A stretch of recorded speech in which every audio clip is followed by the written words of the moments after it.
Jaime Fuentes es el obispo de Minas y además es periodista, doctor en teología. Y yo no sé qué le vino primero a Jaime Fuentes, si la vocación por el periodismo o la vocación sacerdotal. No, la vocación por el periodismo, en primerísimo lugar. ¿Cómo estás? Sí, estoy muy bien.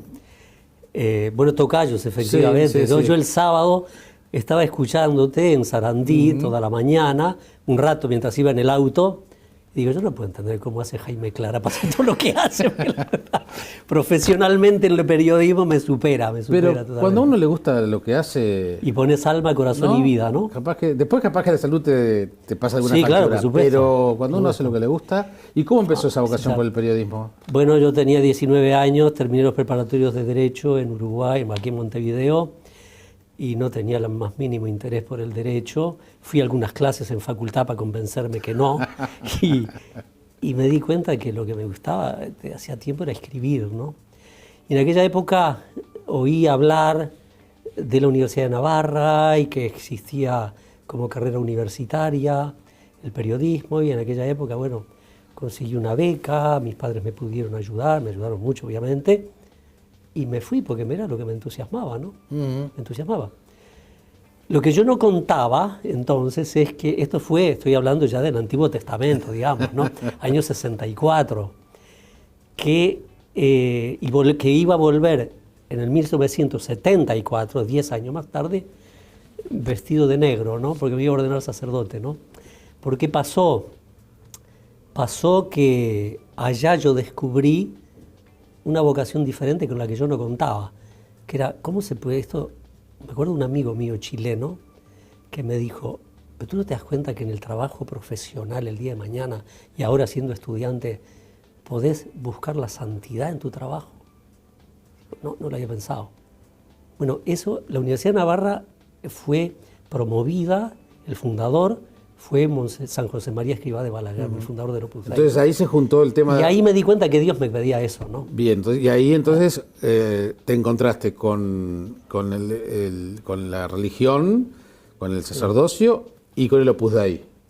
En realidad me encontré con Dios, que me pedía buscar la santidad a la que te estoy llamando desde antes de crear el mundo, para eso te creé, y trata de convertir tu trabajo de todos los días en unión conmigo, en unión con Dios. Hice la carrera, pero sin cambiar nada de mi vida. O sea, el trabajo es la materia prima de santificación. Entonces, sin cambiar nada, cuando termino la carrera, se me presenta la oportunidad de irme a Roma. Ya pedí la admisión en el Opus Dei. Se me presenta la oportunidad de irme a Roma. Me fui a Roma 2 años.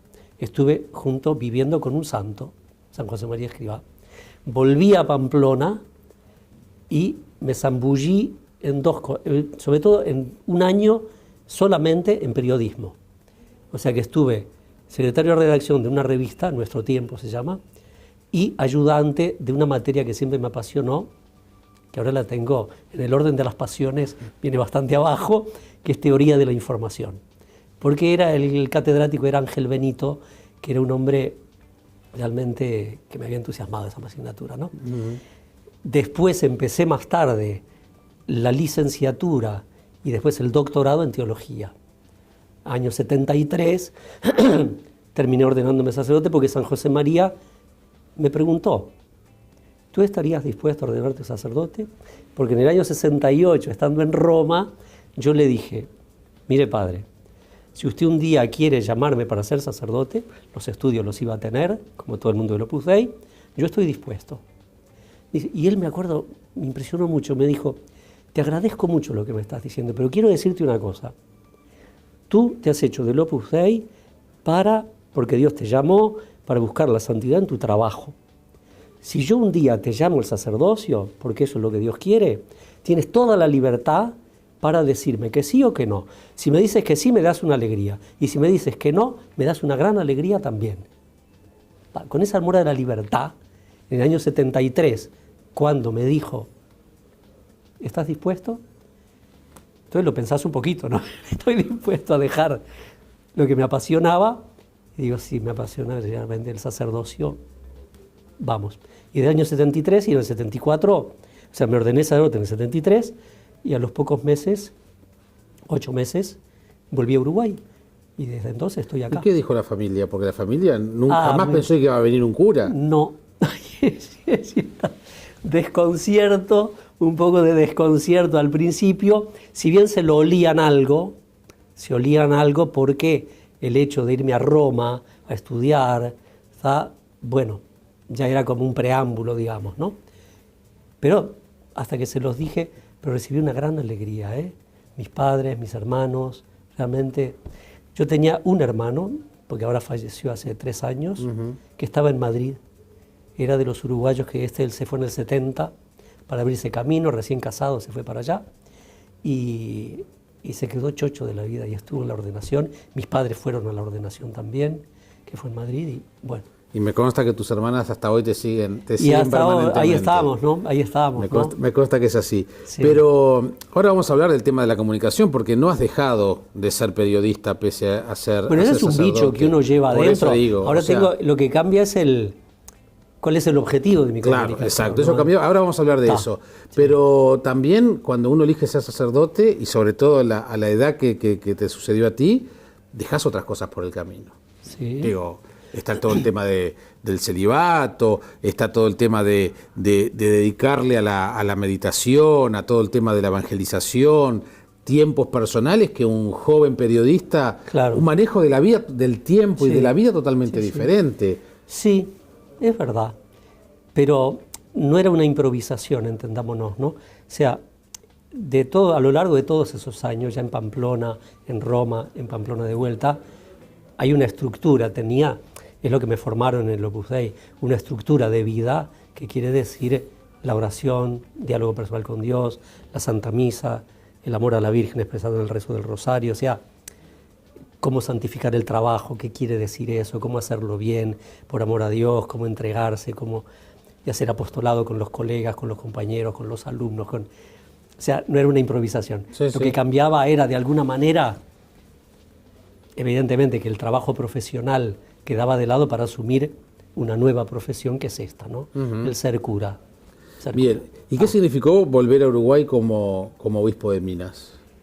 Bueno, eso fue, entendámonos, o sea, sí, hace relativamente hace poco 4 tiempo. años, 4 años y poco, ¿no?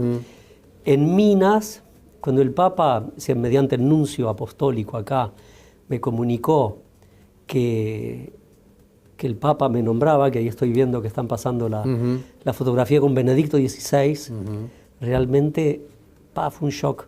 Yo estaba entonces en Paysandú, vivía 2 años en Paysandú y fue un shock. Pero bueno, aquí es que si no se entiende, o sea, hay que entenderlo todo a la luz de la gracia de Dios, ¿no? Que Dios existe, que me ayuda, que tengo amistad con Él, que puedo ir adelante, y bueno, y que Él, cuando te encarga algo, te da la ayuda, la ayuda necesaria para sacarlo adelante, ¿no? Era cambiar de ambiente.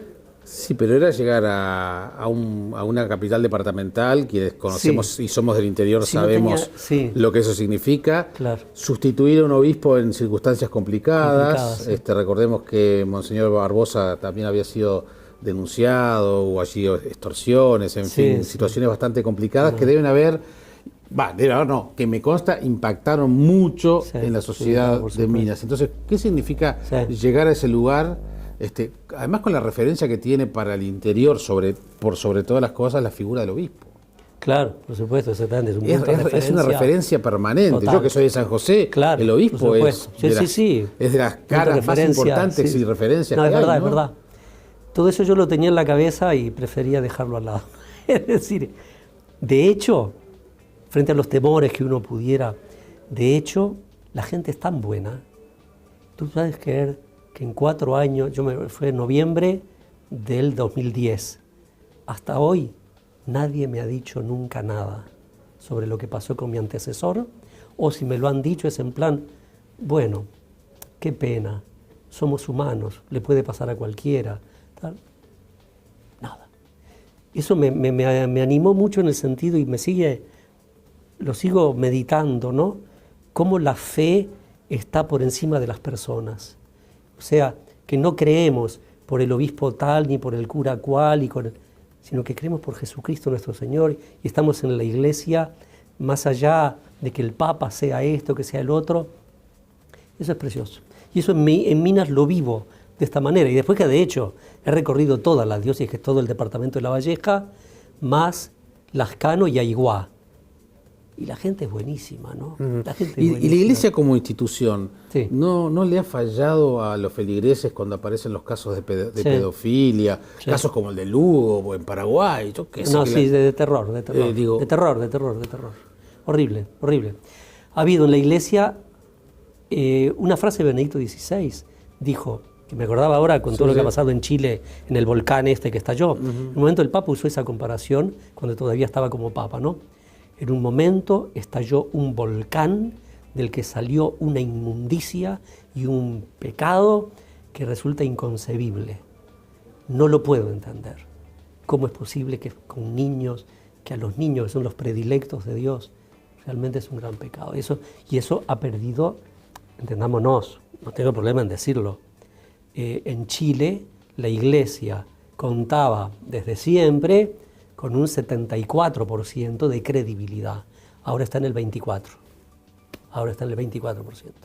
O sea, una cosa es que los fieles, que la gente tenga la fe no anudada a la figura de un obispo o de un sacerdote, y otra es que el fallo de un sacerdote, y además de esas formas tan clamorosas como han pasado en Chile, claro, te producen un mal tremendo, ¿no? ¿Y cómo se recupera la iglesia de eso? Qué buena pregunta, ¿no? No sé si buena, pero por lo menos Complicada la respuesta, es ¿no? complicada la respuesta, ¿no? Y es que tiene que pasar el tiempo, necesariamente, tiene que pasar el tiempo. Y sí, confiemos, no ha habido terremotos. Es que de cuando estos. uno pierde Claro. la confianza, porque no es un terremoto que uno cae la casa y uno Sí, la levanta sí. con esfuerzo. Sino que lo hace, Cuando uno sí. pierde la confianza en Sí. el otro Sí, está y en bien. algo además en el que deposita mucha cosa. Totalmente. Se entrega, porque es lo que nos han Totalmente. pedido los sacerdotes permanentemente. Sí, por supuesto. Y entonces, si esa confianza que se quiebra, Se quiebra, ¿cómo tú se te quedás recupera? te quedás ahí, ¿qué pasa aquí, no? Tiene que pasar el tiempo y empezar, y puede tardar una generación, puede tardar una generación en recuperarse. Y sí, el Papa Francisco en ese sentido creo que ha sido realmente una ventana abierta de aire fresco lo que pasa para todo el mundo. Lo que pasa ¿no? que ha hecho lo que no se, que por lo que no se debería haber hecho, que no se hizo, que fue barrer debajo de la alfombra. Es Sí, decir, es reconocer sí. lo que pasó. Ahí Juan Pablo II y Benedicto, cuando empezaron a enterarse de todo esto, dieron todas las órdenes. Lo que pasa es que a Benedicto llegó un momento en que, por edad, por mucha cosa sucia que había también en las altas esferas, dijo, yo no puedo más, que venga otro papa. Enorme el gesto del Papa Benedicto de asumir una actitud como la de renunciar al papado. Por primera vez en la historia de la Primera vez, Iglesia. una cosa impresionante, y somos todos testigos de eso, para que viniera este papa. Que entonces, no es que se haya propuesto solo eso, pero eso forma es una parte muy esencial. Y sobre todo, más que decir, bueno, voy a trabajar para poder... No, está influyendo muchísimo para que en la iglesia haya más ir a lo esencial y llevar una vida más cristiana a todos, ¿no? Esa preocupación que tiene por ir por todas partes, animando a ser sencillos, a dejar de lado la hipocresía, como habla de la corrupción, porque claro, una cosa es que eso se ha dado tristemente en la iglesia, pero esa corrupción con niños y demás existe en todas partes, y eso es terrible, esto es terrible, ¿no? Y bueno, y después confiemos en que Dios ayude a superar todo este bache, ¿no? Porque si no, creo que ayuda. Creo concretamente que la Virgen del Verdún, no es que esté haciendo propaganda de lo mío, de la Virgen del Verdún, pero a mí me impresiona muchísimo, que el domingo 19 de abril hayan ido de verdad 100.000 personas. Dice, pará, esto es un desmentido total a esto que dice, este país es un ateo, este país es agnóstico, este país no es creyente, ¿verdad? No, por favor. Ayer concretamente yo subí, fueron 7 ómnibus del barrio Casavalle a la Virgen del Verdún.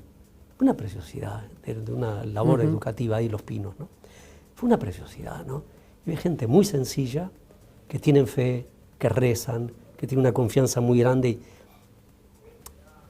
Y te impresiona muchísimo eso que tú decías, cómo las criaturas y la gente más sencilla se acerca al sacerdote sin problemas, ¿no? Sin prejuicios, con una actitud de sinceridad, que dice, yo no puedo responder más que dando amor por amor, dando sinceridad por sinceridad. Es precioso. Es precioso. Cuando hoy mencionabas el vínculo con Escrivá de Balaguer y ese sentido de la libertad y una cantidad de valores del Opus Dei, en momentos en que la Iglesia se está replanteando una cantidad de cosas justamente para atraer fieles, para generar esa confianza, ¿alguna vez, tú tenés un blog que allí escribes mucho sobre estos asuntos, un libro que recoge mucho de esos posts, también, pero has dicho que los postulados, los valores del Opus Dei son la verdad, y a veces se lo... Perdóname, Jaime. No los postulados del Opus Dei. El Opus Dei no tiene postulados, ¿eh? Los postulados que tiene el Opus Dei son la doctrina de la Iglesia. No hay más. No enseñamos una cosa distinta. Hay un acento en santificar el trabajo. Esto es lo propio del Opus Dei. Pero, ¿Qué significa? ¿Qué alcance tiene eso? ¿Por qué se dice que el Opus Dei es el ala conservadora de la Iglesia? Eso se dice, es verdad que se dice, ¿no? Yo lo relacionaba por ese lado, ¿no? De que esa impronta de los valores más quizás originales o fundacionales frente a tanta renovación. Quizás, yo no sé, yo me lo planteo eso, quizás hay falta de comunicación. Claro, aquí tengo que hacer un paréntesis, una aclaración, ¿no? Yo no estoy hablando por el Opus Dei. No, está claro, está claro. Porque soy obispo de Minas. Sí. Entonces, te digo, quizás hay falta de mayor comunicación del Opus Dei hacia afuera y de un interés más genuino en lo que se refiere a mucha sinceridad por parte de quien pregunta, por parte de quien quiere saber, ¿no? Entonces, realmente San José María Escrivá fue el promotor de una verdadera revolución, ¿eh? Fue una promotora, o sea, ese buscar la santidad en la vida diaria y que lo siga tanta gente, porque son 100.000 personas en el mundo entero que se han comprometido de verdad, pero gente de todas las clases sociales, ojo, ¿eh? Entonces, ¿por qué es eso? Dice, forma parte del patrimonio de la Iglesia, que todos estamos llamados a la santidad. Entonces, el acento del trabajo y la vida ordinaria, pero no solamente el trabajo por el trabajo, sobre todo es una familia, lo puse ahí, y el trabajo de la mujer en la familia. Claro, yo entiendo que por ahí pueden venir también incomprensiones, porque nadie le dice a una mujer cuántos hijos tiene que tener, entendámonos. Claro. Pero esa decisión que toman marido y mujer de ir adelante según qué quiere Dios de nosotros, claro, cuando tienen esa espiritualidad que lleva la vida de oración, hay muchos matrimonios que dicen, vamos a ser generosos con este don que Dios nos ha dado de poder traer criaturas al mundo y educarlas, ¿no? Entonces, claro, una mujer tiene 4 hijos, dice, vos sos del Opus Dei. Entonces, y resulta que yo conozco mucha gente que no es del Opus Dei y que tiene 4 o más hijos. Pero conozco muchos que son del Opus Dei y que sí tienen 4 más también, por supuesto, ¿no? Y en ese sentido, choca el modo de vivir eso cuando hay toda una especie de, esto ha insistido Juan Pablo, Benedicto y ahora Francisco, hay como una confabulación frente a la vida, frente al hecho de la vida misma y traer hijos al mundo. Hay toda una ideología que está absolutamente en contra, una pretendida, la mujer tiene que ser libre y disponer de su propio cuerpo y no se cae, en la cuenta, es igual al hombre. Yo digo, no, por favor, no me la igualen, sale perdiendo ella, es ella la que sale perdiendo. Y, pues no sé, da para hablar mucho de esto. Entonces por ahí por donde puede venir esa cosa que, a ver, yendo dentro de este mismo ámbito, yo leí hace muy poquito, hace un mes que lo terminé de leer, un libro que lo recomiendo mucho, que se llama Cómo el mundo occidental perdió realmente a Dios. Es de una norteamericana Mary Eberstadt, y es del año pasado, de 2014.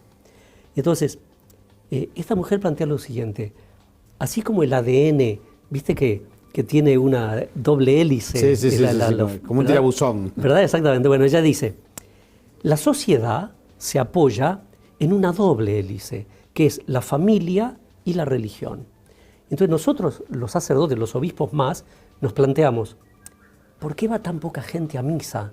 ¿Por qué hacemos, pobre Monseñor Sturla cuando dice, pero pobre todos, ¿no? Que la práctica de la religión, en ese sentido de práctica del culto, de la asistencia a misa, ha bajado muchísimo, muchísimo. Entonces dice, claro, entonces como la familia está mal, porque la religión está mal. Y resulta que esta norteamericana dice, un momento, la doble hélice, ¿no será, ella se pone a investigar, no será que porque la familia anda mal, la religión también está mal? A mí me ha convencido, me ha convencido. O sea, que lo que quiero decir es, nuestra sociedad uruguaya está enferma. Y eso hay indicadores muy claros, que es el país que tiene mayor número de suicidios de toda América Latina. Eso a mí... 2,5 por día. Es tremendo, es espantoso, espantoso. Entonces, ¿qué es lo que pasa? Entonces yo me doy cuenta, lo que veo es lo siguiente: desde 1907, pretendiendo que era Uruguay un gran adelantado social, instaura la ley del divorcio, que me acuerdo que Valle quería hasta por la sola voluntad del hombre. Lo único que frenó. Eso, claro, hay como 11, 12 causales de divorcio y ya sabemos todo lo que... Y eso ha prendido de tal manera que, entonces, la religiosidad necesariamente ha sufrido mucho. Las familias han sufrido mucho. Y los hijos sufren mucho. Y hay muchos hijos de matrimonios que han experimentado esa ruptura matrimonial por los motivos que sean y que han llegado al divorcio. Y dice, y los chicos tienen miedo de contraer matrimonio porque no me vaya a pasar a mí lo mismo. Entonces todo esto nos lleva a una sociedad donde no hay hijos, o hay muy pocos hijos. Y además con una iglesia que quizás con muchos de sus argumentos quizás pueda estar, y lo pregunto, no lo afirmo, sí, un poco devaluada, porque por ejemplo en el caso de la ley de salud reproductiva, la ley de aborto, como se le conoce, claro. La iglesia uruguaya, la conferencia episcopal hizo lo imposible por intentar frenar y no pudo. Claro. Creo que forma parte de lo mismo, ¿no? O sea, que llegó el referéndum y 9%. Después, al día siguiente del referéndum, yo me encontré con un señor en una estación de servicio y me dice, mire, usted es sacerdote, ¿verdad? Sí. Mire, yo soy católico, pero ayer no fui a votar. ¿Sabe por qué? Porque no tenía ganas. ¿Por qué no?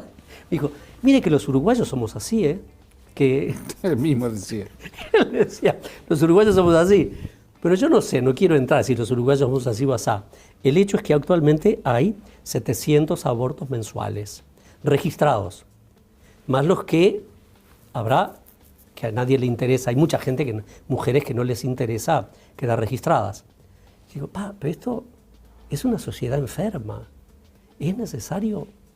Entonces tú me puedes preguntar, ¿y por dónde sale la cosa? En ese libro, esta mujer, el libro ese de cómo perdió Dios el mundo occidental, ella dice algo muy interesante. Ella ve, por ejemplo, que en momentos de crisis de la familia, de crisis económicas o crisis sociales, concretamente trae el ejemplo de cuando las Torres Gemelas en Estados Unidos, se comprobó estadísticamente que el número de divorcios, 25% menos, porque dijeron, cuando llega un momento de una tragedia tan grande, más unidos tenemos que estar, vamos a darnos otra oportunidad. Entonces ella dice, ella sobre todo lo que hace es Europa y Estados Unidos, aparte que es por donde hay más datos estadísticos, ¿no? Quizás es que, tal como está el mundo tan en el aire económicamente, porque hoy te dice, bueno, la comunidad europea no sabe qué hacer con Grecia, no sabe qué hacer con todo el mundo musulmán que llega, simultáneamente estás escuchando que están llegando muchos uruguayos que se fueron a España y que ahora vuelven al Uruguay, y muchos que no se fueron pero que son españoles que vuelven, pero se va a pasar mal. Creo que ¿a dónde vuelven los uruguayos españoles? Sino a la propia familia. Entonces me parece que en ese sentido, y cuando se están diciendo, yo no quiero ser profeta de desgracias, entendámonos, ¿no? Pero que económicamente, bueno, que el viento de cola ya se fue, que van a venir tiempos más difíciles, y muy seguramente vengan tiempos difíciles, pero eso, aparentemente una desgracia, a la larga nos va a ayudar, nos puede ayudar mucho a entender mejor el papel de la familia, y que una familia unida puede salir adelante inventando cosas que lleven a un despertar diferente que hoy por hoy no se ve. ¿Cómo toma la Iglesia el de haber perdido la batalla de la ley de aborto? No está perdida, ¿eh? Yo creo que no está perdida, sinceramente. ¿Sabes por qué? Porque yo conozco bastantes integrantes de grupos pro vida y que mantienen muy viva la necesidad de insistir en que esa ley, y era el presidente Vázquez el que la vetó, eso no se puede olvidar, No. Que los motivos por los cuales él vetó, sigue siendo un médico de prestigio, siguen siendo tan absolutamente válidos como cuando la vetó. Claro, ahora no va a hacer nada, dijo, ¿no? Ahora no va a hacer nada porque ya está. Pero digo, mantener viva esa conciencia, y sobre todo creo que es ayudando a las mujeres que se plantean un tema tan gordo, que las deja marcadas para toda la vida, y da una profunda compasión a que no hagan eso, y que no se puede entender como una gran libertad, no, sino que al revés, es que el precio de esa libertad es la muerte de una criatura inocente que la llevan en el vientre y que después la van a llevar en el alma durante toda la vida. Eso no resuelve nada. Es necesario poner inteligencia de parte, que tenemos de sobra en el Uruguay, para ayudar a las mujeres que pasan un mal momento, que no es solamente la ley dice que tienen que pensarse en el momento, tiene que pensarlo en el momento, pero ayudar positivamente a que no lo haga. Ojo al gol. Muchos han dicho que la presencia, los dichos del Papa Francisco son una especie de bocanada de aire fresco a la Iglesia, sí, pero con temas que en general la Iglesia tenía posturas bastante firmes, como el tema de los homosexuales, como el tema de los divorciados, de lo cual da la sensación, visto de afuera, que el Papa Francisco les ha movido la estantería. ¿Es tan así? No, él lo que ha hecho es, ¿cómo diría?, asumir personalmente como una actitud para que se difunda en la Iglesia una comprensión de las personas que puedan estar en situaciones difíciles, como siempre han estado en la Iglesia. Pero ha reinsistido en que no pretende para nada cambiar la doctrina de la Iglesia, porque no le pertenece. En la Iglesia, lo que hablamos siempre, pues está en el Evangelio, es el depósito de la fe, ¿no? Bueno, ese depósito creemos firmemente que viene de arriba, viene del cielo, que es lo que Jesucristo nos ha enseñado y que la Iglesia mantiene allí vivo, ese depósito. Pero no se puede, si yo entrego un dinero en depósito, es porque tengo confianza en que no me lo van a mal administrar. Bueno, la Iglesia no lo puede administrar mal. Pero entonces, lo que sí cambia es la actitud hacia personas que son personas como cualquiera de nosotros, y que tienen realmente todo el derecho del respeto personal.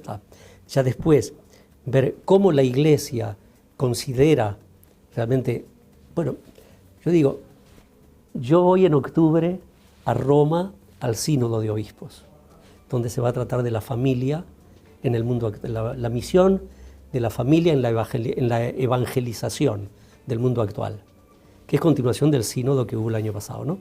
Ahí es donde se van a hablar de estos temas y de muchísimos más. ¿Qué pasa con el matrimonio igualitario en ese sínodo? ¿Qué se podrá decir, por ejemplo? Y no soy profeta, ¿no? yo lo que veo que es, entendámonos. Porque cuando la Iglesia habla de familia, habla de un modelo de familia. hombre y mujer y los hijos. Está. Bien. Perfecto. Sí. Hoy, si uno mira, le saca la foto al Uruguay, hay otros modelos de familias a través por lo menos legalmente, Habría que hacer se habilita. claro, exactamente, habría que hacer la estadística a ver cuántos son. Y son muy pocos, la verdad que son poquitísimos, ¿no? Entonces, acá en Uruguay concretamente necesitamos muchas familias y muchos hijos. Tenemos un territorio para recibir a multitudes y para que los que nacen acá, hijos de matrimonios uruguayos, realmente vayan adelante, ¿no? Y muchas veces se ha dicho que en Uruguay nos hace falta al menos 6 millones de habitantes, ¿no? 6 millones de habitantes. Bueno. Entonces, simultáneamente, ¿qué pasa si tenemos aprobado el mal llamado matrimonio igualitario? Digo, yo no tengo nada con los que tienen, entendámonos, la atracción por otra persona del mismo sexo. Bueno, pero matrimonio es matris munus, que quiere decir oficio de maternidad. Bueno, entendámonos, porque hay una cuestión aquí de lenguaje, llámele uniones, llámele como se quiera, pero no se puede poner en el mismo nivel porque es un lío. Digo, me parece que es injusto, ¿no? Es injusto, ¿no? Es interesante porque las dos partes dicen exactamente lo mismo. Sí. Los que están a favor del matrimonio igualitario dicen, no, es matrimonio. A partir de esta ley es matrimonio. Es considerar que la ley positiva es el top. Pero resulta que esta ley positiva está diciendo esto es matrimonio y A y B son los cónyuges. Digo, no, pero no puede ser. Esto es un engaño. Esto no es un matrimonio. Es una unión de dos personas que tienen todo el derecho lo que de hacer con sus vidas, lo que les parezca más razonable, mejor, ta. Pero el matrimonio es otra cosa distinta. No me cambien, lo han cambiado. El Código Civil. A partir de ahora se pretende también cambiar la Constitución. O sea que estamos dentro de una lucha ideológica. Estamos en una lucha ideológica. Entonces, sobre el tema de la ideología de género, el Papa Francisco ha hablado hace muy poquito sobre este tema diciendo, bueno, esta es una gran lucha y quieren se quiere desvirtuar algo tan santo y tan precioso como es la familia, llamándole de otra manera o llamándole el mismo nombre a cosas que son realidades diferentes. Y eso está mal, Entonces el Papa insiste mucho y dice, una vez dijo, pero sí, con esa espontaneidad porteña que tiene Francisco, dijo, me revientan los lobbies, Yo admito, y me parece perfecto, una persona y otra persona. Ahora, lobby que pretende conseguir beneficios económicos, pretende beneficios políticos o beneficios en este tema del que estamos hablando, de las uniones gay, eso me revienta. Y a mí me revienta también. Mañana se van los titulares. Dijo el obispo Fuentes, me revienta. Bueno, está. Pero no, ¿entendamos? Pero está claro, creo que el contexto está claro, ¿no? Lo que sí tiene el obispo Fuentes es una gran espontaneidad y no se queda callado ante determinadas cosas, y fue famoso el intercambio dialéctico con su ex compañero el Niato Fernández Huidobro. El Niato andaba mal de salud, que por cierto estaba sí, poco. ¿Pero sigue internado o no? Creo que no, que estaba con mucho reposo, no está reintegrado. Él tuvo el detalle tan grande, fíjate que fue un intercambio dialéctico allí, ¿no? Sí, muy interesante igual. Fue muy interesante. Recordemos que él había tratado de Gil a Jesús. A Jesucristo. Yo dije, no, ministro, te pasaste. Y ahí entonces, después él intentó justificarse. Después yo le dije, mira, vamos a dejarla acá, estamos en Semana Santa, te invito a tomar un café cualquier día. Como un año después, él tuvo el detalle de llamarme por teléfono, un día 8 de la mañana, suena el teléfono en mi casa, atiendo, en Minas, ¿no? Atiendo, digo, ¿quién habla? Soy el ministro de Defensa. Y, bueno, quería hablar con el obispo. Ya, soy yo, soy yo.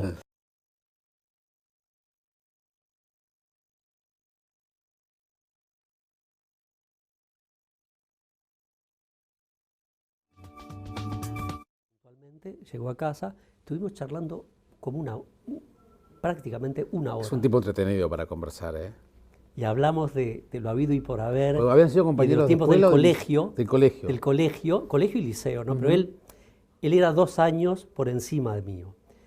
Pero siempre los más chicos miramos a los mayores y sabemos quién es quién, y él ya tenía una cierta fama, pero no de nada, sino de tipo divertido, de tipo...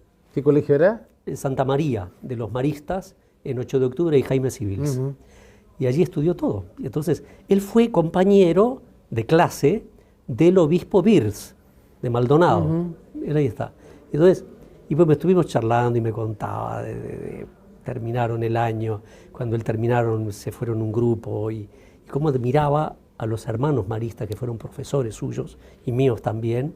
Estaba ahí, estuvimos recordando anécdotas de... No, muy bien. Y más cosas que no vienen al caso. Pero hay temas que en los cuales la Iglesia también ha sido muy específica, sobre todo algunos integrantes. Estoy pensando en el tema de derechos humanos, por ejemplo, que tan caro le es al propio Fernández Huidobro y al propio Frente Amplio. En su momento, Monseñor Galimberti, de San José, había sido un hombre que había llevado muy bien. Pero es que eso, entendámonos, los derechos humanos están en la entraña de la concepción cristiana de la vida. Son derechos humanos porque somos hijos de Dios. Y entonces los derechos humanos no son una bandera que se la haya apropiado Marx o que se haya apropiado las corrientes de izquierda. Derechos humanos realmente son nuestros, son evangelio puro. Entonces, yo no estoy canonizando a nadie, lo que estoy diciendo es que hay que ir adelante, ¿no? Pero derechos humanos, si vamos al fondo, ¿sabes lo que a mí me preocupa? Junto con este tema de la familia y cómo fortalecerla, porque es la base de la sociedad, ¿tal? Me preocupa la mujer, porque la mujer recibe en los trabajos, y acá en Uruguay, menos retribución que los hombres. ¿Por qué? Si me consta que las mujeres trabajan mucho más que los hombres, trabajan mucho más, tienen una capacidad que Dios le ha dado por el cerebro, que es esa estructura cerebral, de estar en 7 cosas a la vez, cosa que los hombres somos absolutamente incapaces. Entonces están y trabajan muchísimo, y el trabajo de la maternidad no se reconoce, sino se penaliza. Me parece una injusticia de derechos humanos que hay que avanzar por ahí, porque la mujer es clave en la sociedad, es la que levanta al varón. Claro, pero parece que quien solo defiende eso fueron los lobbies feministas. Sí, los lobbies feministas en ese punto por eso digo, estoy totalmente de acuerdo. Parece que solo fueran ellos los que y el lo obispo de defendieron. Minas y la Conferencia Episcopal Uruguaya y el Papa Francisco, que lo ha insistido muchísimo hace muy poquito. Pero de verdad, ¿por qué es en todo el mundo esto? Me parece que por ahí es por donde veo la salida. Yo cuando mencioné el incidente con Fernández Huidobro o el intercambio epistolar, tenía que ver con esa cosa casi contestataria que tiene Jaime Fuentes, y ahí le sale el periodista y el comunicador, porque Y también puede ser, ¿no? hay una presencia importante en las redes sociales. Sí. Ni me lo planteo, yo creo que eso forma parte del bicho ese periodístico que uno lleva adentro y no lo improviso, digo, no es algo artificial, sino que... Es auténtico. Es auténtico, ya está, ¿no? Entonces, ahora al blog le doy menos bolilla de que le daba antes porque descubrí Twitter, ¿no? Que para mí sigue siendo un misterio. Sigue siendo un misterio porque yo, digo, tengo mucho trabajo como obispo, entendámonos, ¿no? Y el Twitter, entonces, claro, con 140 caracteres me resuelve el problema y recibo varios boletines informativos de cosas de la iglesia, de cosas muy humanas, ¿verdad? Y todo lo que tengo que hacer es clic, control C y copiarlo y ponerle 3 palabritas y sale el Twitter. Pero a veces algunas opiniones también. Por supuesto, por supuesto. Pero quiero decir, es un misterio. Creo que es un misterio. Twitter es un misterio, pero es otro tema. Pero las tecnologías están siendo aprovechadas así, por la ¿no? Iglesia también en esa cosa de ayornarse, ¿no? Es necesario eso, es necesario. ¿No te asustan las nuevas tecnologías? O las cosas que están para sucediendo. nada. Yo cuando estaba hace un rato acá y veía esta redacción en gran silencio, porque todos son... Yo me acordaba, en mi curso en periodismo, cuando estudiaba en Pamplona, éramos 70 alumnos. Todos teníamos que ir con máquina de escribir. Claro. Y entonces estabas dándole con todo. Decía, ¿cómo podíamos trabajar con ese ruidaje? ¿Cómo era posible? Y bueno, y las imprentas... la linotipia, etcétera, etcétera, ¿no? Pero las nuevas tecnologías son tecnologías, entendámonos, son tecnologías, ¿no? Todo depende de cómo uno las use. Yo creo que llegará un momento en este tema, opinión, que se va a serenar la cosa. ¿Por qué? Porque veo que hay preocupación ya, mucha preocupación en gente, que dice la adicción. La adicción, y la gente joven a mí me preocupa mucho. Entonces, claro, hay chicos en Minas que dicen, che, sí, claro, yo tengo la página en Facebook. El Facebook. Y el Facebook resulta que, digo, pero ¿y qué escribís? Y no, pavadas. Y gastan horas. Una pérdida de tiempo fenomenal, impresionante. Bueno, creo que va a llegar un momento en que... Claro, la cosa es pendular y en algún momento se serena. Y me ha encantado ver que en varios sitios están promocionando la lectura. La lectura. La lectura es la que te da, para la lectura de libros. Sí, sí. ¿Verdad? Lo que pasa es que ahí también es fundamental la educación, ¿no? Y entonces Sí. es hoy un talón de Aquiles de la sociedad uruguaya, admitido prácticamente por todos, ¿no? Sí. Y concretamente en el tema educación católica, laicidad, etcétera, también ha habido algún chisporroteo ahí, como que los colegios católicos y la educación católica se ha plantado diciendo, bueno, miren, es más, se ha cuestionado inclusive desde autoridades el modelo del liceo jubilar, por ejemplo. A mí lo que me da es una gran alegría que haya iniciativas privadas, como puede ser el Liceo Providencia, el Liceo Jubilar, el otro liceo que ahora, Impulso, y en Paysandú hay otro. Bueno, me da una gran alegría. ¿Por qué? Porque es una preocupación real de ayudar a las personas que están en situaciones más carenciadas, más difíciles, de ayudarlos a que vayan adelante, que suban. Bueno, entonces, que eso, entendámonos, el arzobispo Sturla, el cardenal, hace poquito dijo, pero vamos a una cuestión numérica. ¿Cuántos alumnos lleva esos liceos como para que se pongan nerviosa la educación pública? Es una cosa ridícula. Entonces, ¿qué ocurre? Que hay una cuestión ideológica acá, que todavía estemos con un esquema que es totalitario. Mañana titular, el obispo Fuentes dijo, esto es un esquema totalitario.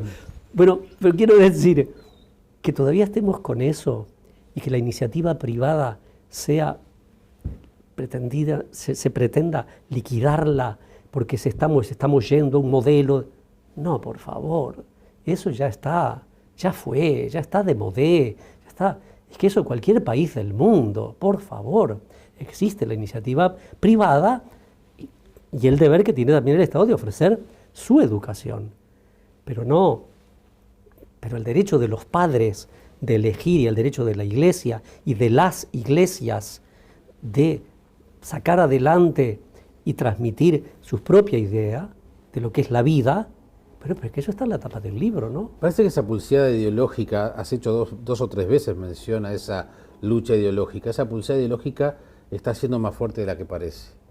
Estoy totalmente de acuerdo contigo, No es solo en Uruguay, Empieza, por decirlo de alguna manera, con el presidente Obama, hay mucha plata, y está en toda Europa, hay mucha plata, y no interesa para nada que el tercer mundo salga adelante. Cosa concreta, un obispo de, no quiero decir cosas, Nigeria. Cuando él lo dijo claramente, dijo, yo me sentí verdaderamente horrorizado, me sentí muy mal cuando la Hillary Clinton estaba en el gobierno, y ella dijo, nosotros tenemos el modo de ayudarlos a ustedes a vencer las enfermedades, muchas enfermedades que están. Si ustedes están dispuestos a aceptar totalmente nuestro control de natalidad. Claro, pero eso es un colonialismo salvaje, pero eso es una barbaridad. Bueno, no se puede aceptar eso, ¿no? ¿Cuánto dinero hay acá en juego para... Ya no es el sentido, ¿cómo diría? No es el sentido cristiano de la vida, es el sentido humano de la vida. Sí, bueno, si es lo que más alegría da a la familia Y ellos quieren imponer su visión, que es una visión religiosa, entre comillas, que tienen también, lo que importa es la religión del dinero, lo que importa es la plata, lo que importa, damos la plata si ustedes nos aceptan, damos la plata si ustedes... No. Eso en mi barrio decían chantaje, ¿no? Eso es un chantaje, exactamente. En mi país también se llama así, chantaje. Y bueno, pero al final, pienso yo que estamos en una época apasionante, digo, porque es una lucha. Sí. Yo no es que tenga ganas de guerrear porque sí, lo que quiero es la paz. Pero la paz deslindada, separada de la verdad, no se puede conseguir. Y separada de la libertad, no se puede conseguir. Y eso en todos los niveles. Entonces me parece que eso llevará tiempo. Pero eso creo que son los trabajos de largo aliento por los que vale la pena jugarse, ¿no? Para terminar, ayer fue el Día de la Libertad de Expresión. Sí. Cuando al otro día o a los 2 o 3 días de los atentados de Francia, de Charlie Hebdo, el Papa Francisco habló de ciertos límites a la libertad de expresión. Todavía dijo, no se puede hacer chistes sobre cualquier cosa. Bueno, ¿qué piensa el periodista Jaime Fuentes? El periodista Jaime Fuentes, que la libertad de expresión lleva consigo la responsabilidad también, ¿no? Libertad y responsabilidad van juntas, ¿no? Entonces, me parece que es una barbaridad lo que se hizo, entendámonos, ¿no? Eso lo acepta cualquiera, que es una locura. Y que encima le pongan un motivo religioso, porque Mahoma... No, pará. Eso no, de ninguna manera. Eso no, es absolutamente inaceptable. Entonces, lo que pienso es que es necesaria la libertad con responsabilidad y respeto a lo que son concepciones sagradas respecto a Dios, respecto a la concepción de la propia vida. Llámese musulmanes, judíos, cristianos, bueno, y eso hoy por hoy, digo, el semanario y otros medios se lo toman a la chacota. Yo acabo de terminar de presidir el periodo que me tocaba presidiendo la confraternidad judeo-cristiana, ¿no? Y hermanos nuestros judíos que estaban allí decían, pero ¿cómo es que los católicos no protestan frente a tantos ataques que se están haciendo? Sí, porque están haciendo barbaridades, el ejército islámico y, bueno, más muchas cosas, que ya no es solamente libertad de expresión, sino que es atentado a la libertad de expresar la propia creencia. Sí, y las libertades individuales y el derecho a la vida también, ¿no? Y claro, ¿no? Y entonces, sobre todo en esto que lo estás viendo en España y en Italia y en todos los sitios, de arrinconar cada vez más a los cristianos. Y no tienen libertad de expresión. O sea, es como una guerra esto, ¿no? O sea, que la libertad de expresión, volviendo a la pregunta, la libertad de expresión tiene que ir acompañada de la responsabilidad y de saber que hay temas en los cuales es necesario tratarlos con respeto. La maternidad es sagrada, la paternidad es sagrada, la fidelidad son temas sagrados. Dios es el primer tema sagrado. Crea yo o no crea, me da igual. Crea, bueno, pero respeten a los otros, ¿no? Por ahí. Y eso tenemos que... Tocayo, ha sido un privilegio tenerte. No, pero con muchas gracias, mucho gusto. Gracias a ti por todo esto. Que se repita. Bueno, que se repita y que tú conserves la salud por todo el trabajo ese de loco que tienes. Muchísimas gracias, muy amable.